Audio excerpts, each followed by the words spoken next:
Party అధికారంలోకి వచ్చింది, BJP party చేసిందా అంటే బీజేపీ పార్టీ చేయలేదు. చంద్రబాబు గారు బీజేపీతో దోస్తీ పెట్టుకున్నాడు, పోనీ ఆయన చేశాడా అంటే ఆయన చేయలేదు.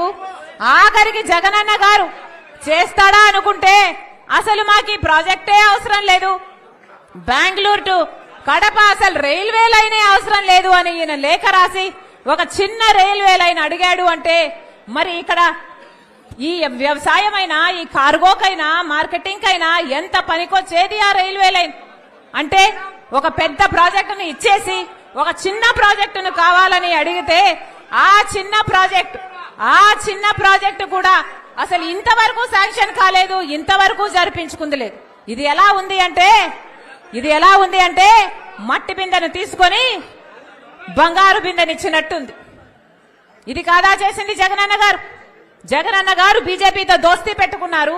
బీజేపీతో మీకున్న దోస్తీని, మీకున్న పలుకుబడిని ఉపయోగించి మరి రైల్వే లైన్ ఎందుకు రాలేదో కడప ప్రజలకు జగనన్న గారు సమాధానం చెప్పాల్సిన అవసరం ఉంది. పోనీ స్టీల్ ఫ్యాక్టరీ రాలేదు, రైల్వే లైను రాలేదు, పోనీ ఇక ఏ రకంగానైనా మీరు మేలు చేశారా అంటే ఒక్క రకంగా కూడా మీరు మేలు చేయలేకపోయారు. కనీసం అన్నయ్య ప్రాజెక్టులో మెయింటెనెన్స్ కూడా చేయకపోతే, దాని గ్రీసింగ్ మెయింటెనెన్స్ చేయకపోతే ఆ గేట్లన్నీ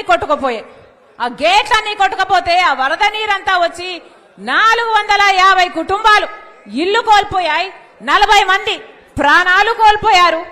ఎంతమంది అసలు పశువులు ఎన్ని చచ్చిపోయాయి, ఎంత నష్టం జరిగింది, ఆస్తి నష్టం